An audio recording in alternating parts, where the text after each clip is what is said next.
This video is sponsored by World of Warships, the thinking man's action game. I like reading YouTube comments. There are nice comments and funny comments, but in this video, I will open a window to some of the bad comments I read on a daily basis. I've picked some comments from the last year that I thought you would like to see. The spectrum of comments range from simple questions that are not harmful to brain farts from absolutely dead knuckle-dragging homunculoids. The last video in this series started with me saying I read every comment, which is true. This resulted in me receiving a lot of comments saying prove it, so if I left a comment on the last video, go back and take a look at my reply to you. Before we jump into this, I just wanted to mention I received a lot of comments saying why do I torture myself by reading all of the comments? The simple answer is that I would miss out on comments like this. Where was this video taken? I can't really do a Geralt Witcher 3 The title of this video is Tankfest 2019 No Commentary. Even if you're too lazy to Google Tankfest 2019 to find out more info on the event, even putting Tankfest 2019 into Google Maps takes you to the Tank Museum. Steam powered? Tanks, not wood? No, wood gas. Wood gas is made by burning wood in a controlled process. The resulting gas made by burning wood in a wood gas generator can be used in the combustion engine. It is less efficient than gas or gasoline, but with fuel shortages, the ability to run a combustion engine on wood is rather useful. The whole video was about wood gas. So, where would you get the idea that steam is involved? Side note, it would be neat to see a wood gas powered truck in the next Mad Max film. Why do so many Armenians have a slightly off British accent? Maybe because I am British and I live in England? Hang on, or is it English and live in England, or English and lives in the United Kingdom? Or, I don't know. How professional of you showing those people's names? Including the commenters' names isn't really cool, mate. Can you please censor their names? If people are outwardly being a bit of a dick or rude in the comments, why should I censor their names? Besides, it's not as if people would accuse me of making fake comments for the videos. Oh wait. Why are you referring to these machines as planes or planes? They are aircraft, aeroplanes. Pedantic I know, but please. Maybe because there are planes. Yes, you are being overly pedantic. Go to any GA airfield and what do they have there? Planes, not flying machines, not aeroplanes. They're just planes. Almost no allied gun could penetrate the Jagdtiger's front. Even something like the Renown or the Pennsylvania class could easily penetrate the Jagdtiger's front. And they were from World War I. Yeah, the Pennsylvania could easily take out a Jagdtiger with a direct hit. One small thing. The Jagdtiger isn't the pride of the German Navy, and last time I checked, the Pennsylvania wasn't making its way up some creek in the Ardennes to clap the cheeks of a Jagdtiger. With large naval guns, armor penetration stats are not too relevant with the amount of high explosive in each shell. Check out these pictures from Normandy of tanks flipped from Allied shore bombardment. Is the Jagdtiger classified as a tank? It's a question of doctrine. It could be a self-propelled gun, but also a tank destroyer. The Jagdtiger was used to support infantry by destroying strongpoints, but it was also used to engage tanks. It could be classified also as the pride of the German Navy. At the end of the day, it is a tank. The whole argument about a tank having to have a turret is a bit dumb. The Type 21 was not a U-boat, but the first submarine. It was designed to stay submerged for most of the time, and not as a submergible boat. U-boat means underwater boat. Yes, the Type 21 was a significant upgrade from the Type 9. U-boats before were just fat patrol boats that had the option to submerge. They travelled mostly on the surface. The Type 21 could operate underwater for up to 3 days and recharge batteries from periscope depth. U-boat and submarine are the same term. K7? Not sure if it actually flew though. The Russian K7 Flying Fortress. Now, these comments are suggesting to me that I should have put the K7 on my top 5 weird Soviet planes that actually flew. The K7 is weird, but it's not as weird as most people think. Most people think of the K7 from the CG images that used to be the first thing to come up on Google. In these pictures you see a huge flying machine with a large quantity of weapons, with guns ranging from small machine guns all the way up to the size of a main battleship's armament. In real life, the K-7 was rather impressive for an early 1930s plane, but crashed unfortunately during a test flight. Planes such as the mass-produced TB3 or the one-off Ant-20 and Ant-20 bis I think are much more impressive. For ignorant, everything advanced appears to be weird. Grow up. When was the last time you went to your local airfield and saw a twin fuselage plane? Or perhaps a rocket-powered plane? How about a plane with a push-pull configuration? Well, those kind of happen from time to time, but they're still rare. Whether it be military, commercial or general aviation, those plane concepts in the video are not conventional or mass-produced today. I'm not sure how I got here. It was interesting and I watched the whole thing, but keep thinking to myself, the title is wrong. I'm not sure any of these planes were that weird. Maybe weird for the time. And you talked about a couple of non-German planes. Anyway, it was interesting. This comment is more wholesome, which I appreciate, rather than the cutthroat, angry comments I get a lot of. Addressing the non-German planes, they were not part of the list, but I brought them up when it was relevant regarding design directions and giving a bit more background for the concepts at the time. Sturmtiger is not weird. It's a heavy tank equipped with a naval mine launcher that could fire 300 kilogram 38cm rockets. It's a weapon system that's not been revisited since it was first built in the early 1940s. There were other vehicles around the time period that had a kind of similar idea of a heavy tank that was capable of destroying heavy fortifications, like the Churchill AVRE. When was the last time you saw an Abrams firing a 500 kilogram dustbin filled with explosives downrange? Yeah, it's not a concept that's been revisited really since after 1940. Imperial Japanese heavy tanks like the ONI and the OI, and isn't Sturmtiger Brumba. I have no issues with the first bit of the comment, it's the second bit that's a little wrong. The Brumba is a 15cm gun mounted on a Panzer IV hull. The Sturmtiger is a 38cm rocket launcher mounted on a Tiger hull. And yet the thumbnail shows a tank destroyer. Tanks are tanks. Stop being a dick. I've dealt with this comment 100 times. People think they're tank experts because they play a couple of World War II games. A very simple argument is that a tank is an armoured vehicle on tracks. People try to say that it has to have a rotating turret. What about First World War tanks? What about the Streltswagen 103?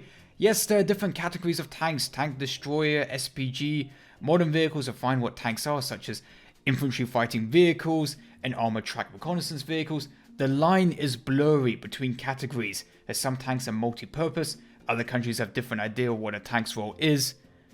Point being, just because you know what a tank destroyer is because you read the description in War Thunder, doesn't make you a tank expert. A tank at the end of the day is still a tank. If you see an Su-85 coming down the road and you scream tank, your teammate isn't going to say, oh, a tank destroyer actually pushes their glasses up the nose as if something get blown to smithereens. Actually, there was a Jagdtiger. Yeah.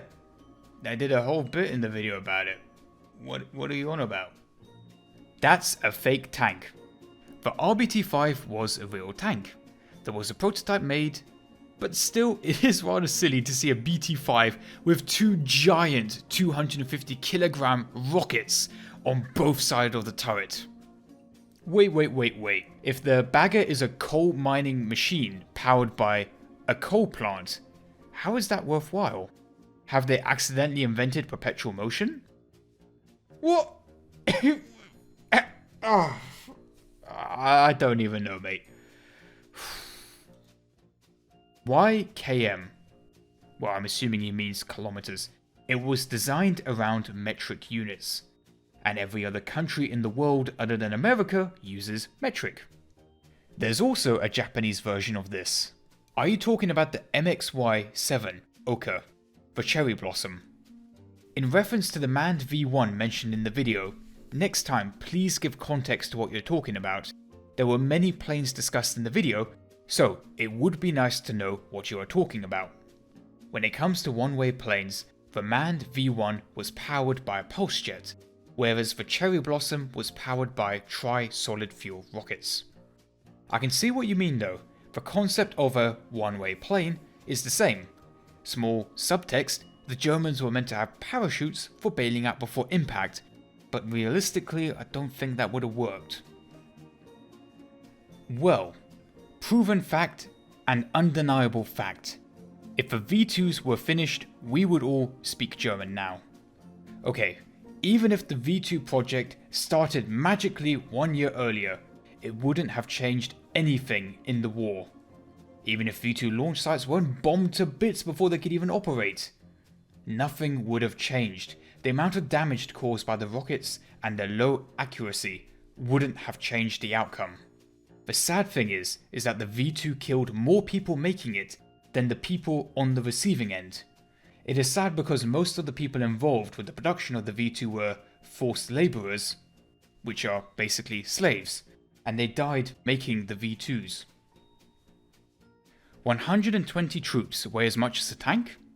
This comment is referring to the Me-321 in the video.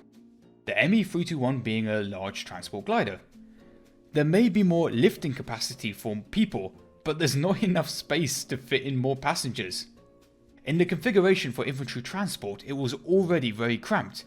Even the vertical space was being used with 2 rows of seating, one on top of the other. Still, more spacious than Ryanair. You Americans do not know any history other than the American version of history. We read you all saying and claiming things you never did. You have all been taught propaganda as if it is a real part of history. And what makes that extraordinary is that none of you actually know any real history. Everything, and yes, I do mean everything, we see you say and claim is wrong. Why do we always see Americans claim things they never did? Check your history privilege, I'm British. This outburst could be justified if the person specified what they thought was wrong within the video. How can I fix what they think is wrong if they don't tell me? Dodgy comparison that I came up with on the spot would be, all New Yorkers do not know what a real bagel is. Alright then mate, you're going to tell me what a real bagel is? And then the guy just walks out the door. He doesn't tell me what a real bagel is, he just says a New York bagel isn't a real bagel.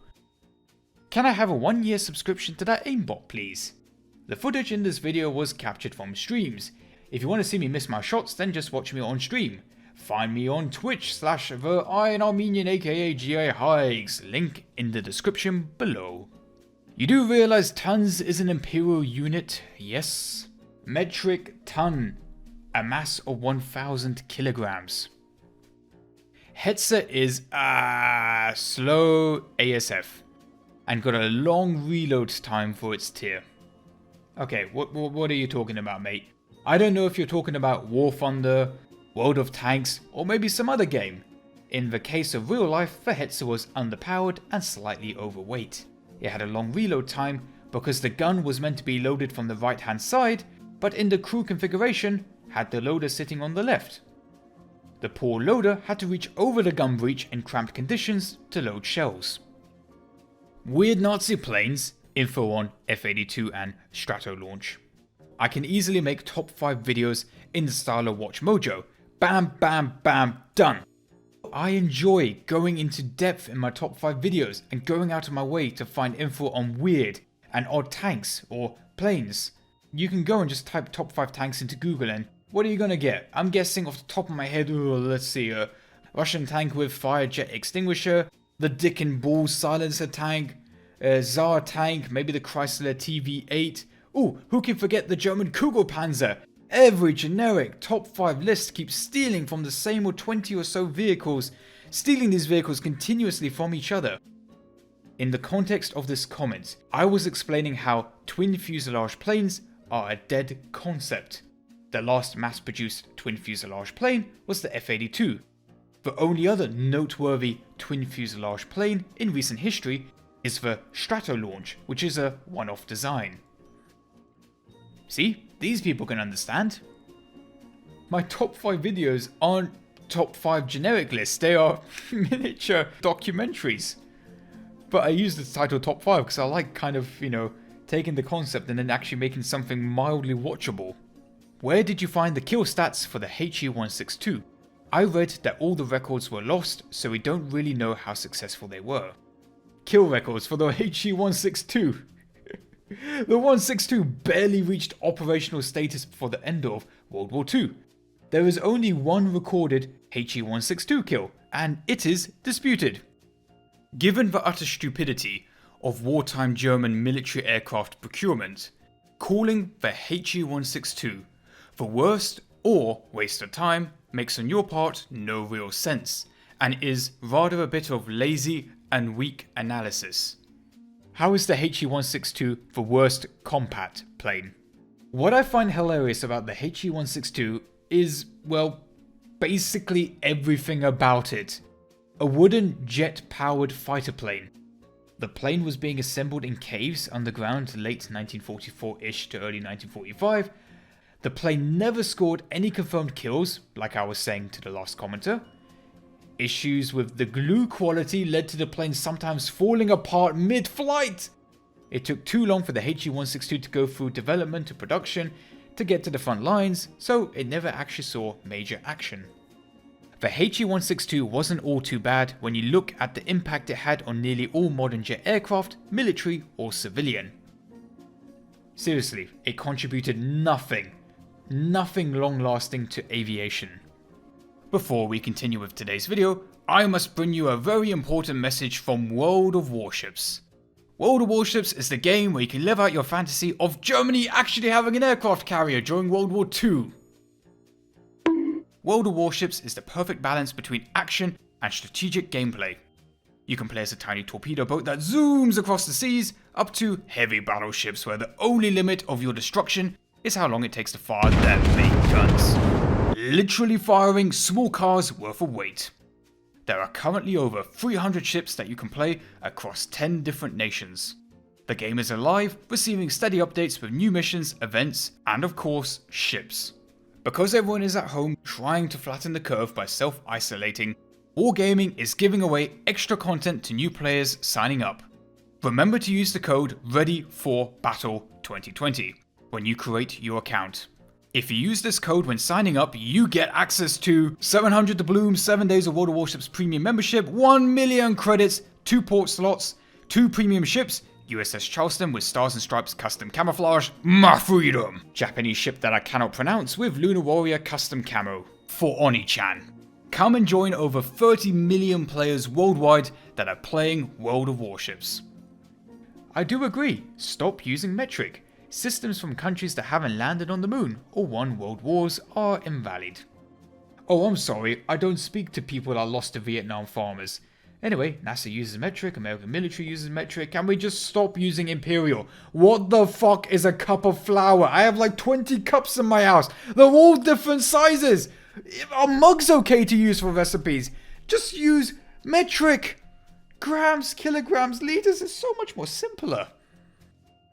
But I've always found that hilarious, like people try and defend imperial, like Jesus Christ, what the fuck is wrong with you? You're measuring stuff with feet and bald eagle heads. It doesn't make sense. You are inconsistent with your measurements by reporting in both imperial units and metric units.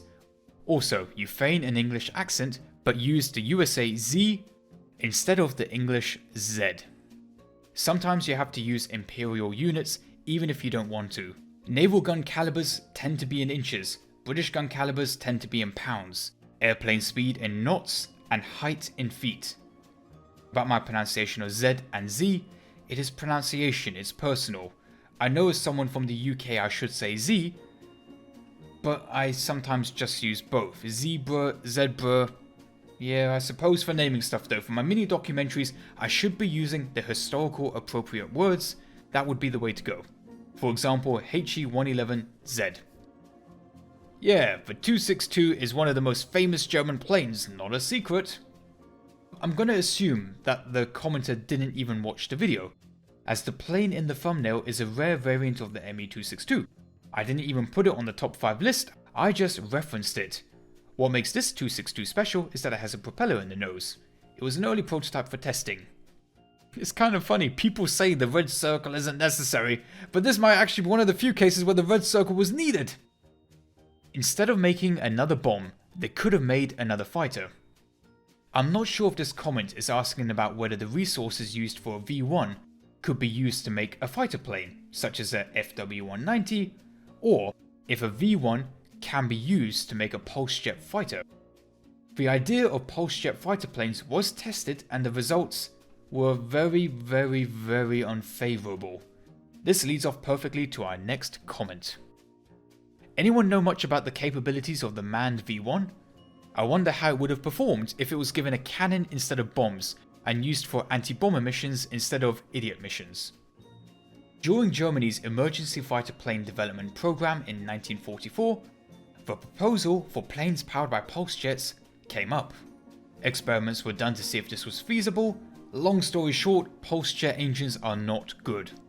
They have excessive vibration, low power, and have to be launched either from mid-air or from catapult takeoff systems. There were 3 main pulse jet aircraft that were built and tested. The Fieseler Fi-103R Reichenberg, which is the manned V1 variant, the Yonkers EF-126, and the Messerschmitt Me-328. Actually, the big white star was the insignia for all of the Allies. The one simple answer to this is no, that is just wrong. Only the Americans used the white star. Unless you look at black and white footage, then I suppose the Soviets also used the white star. It was a fake. It did not work. They just made the story up for propaganda purposes. No, you're wrong. 25 28cm K5s were produced. Just do a little bit of research. Hundreds of pictures, propaganda and footage and records of them in action. If you want to, read up about Anzio Annie and Anzio Express, which were a pair of K5s that caused hell for the American landings in Anzio, Italy. Gustav is more powerful. Yeah, it is, but that's like me talking about an AR-15 and you drop a comment about like, yeah, 50 cal is more powerful. It's not relevant really to the discussion. So today I'm reviewing the new 2020 Suzuki Jimny. Tesla's faster. Okay bud, but what's that got to do with the car I'm reviewing? The big railway gun and have a second floor named Gustav, the tiny railway gun named Dora it used in France. Amount of stupid is too high. My guessing is you've played COD World War II 2017 and have seen the DOC that has the map Gustav Cannon. You think that's weird? You should look up the Land Cruiser P1000 Rat. Okay, the P1000 Rat is cool, but it never existed. It was just a fun little plan put together. Only the French would restore the weapons of an enemy that invaded their country and put them on display. Almost the same as a woman cooking dinner for her rapist and then holding hands with him in public. I don't even know. How do you respond to something that is so idiotic? Just blatantly dumb. Great gun for the Allies. Had a general and 3 to 4k men to work it. Every round took an hour or so to clean the gun. Took tens of thousands of soldiers or prisoners to prepare the rail system. They did kill a lot of people, but not proportionally a loser. Stupid damn Germans. I hope hell is full of them. I think this comment is confusing this railway gun with the Schwer Gustav. If the person who left this comment even watched just a few seconds of the video that they left a comment on, they would know everything they said was wrong. I'm not an expert, I just regurgitate information I've read on a subject. The 28cm K5 had a fire rate of around 15 rounds per hour. Crew count was less than 1,000, but to be honest that's just off the top of my head. The 28cm K5 could also be transported on regular gauge railway. If needed, a turntable off the main track could be built for 360-degree fire. This would take around a day. For gay flag, thumb down. It is just a flag, aesthetics, a theme. So what do you do when you see a rainbow in real life? What do you do? It's just water reflecting off the sky. Does that scare you? Never got the gay people hate thing, because it seems pretty gay to think about what gay people are doing, and if you ask me, that makes you pretty gay. Panzer III was not the backbone of the German army. The Panzer IV was the true backbone, and was a lot more well-rounded. Panzer III? Backbone? Are you having a Panzer IV giggle, mate?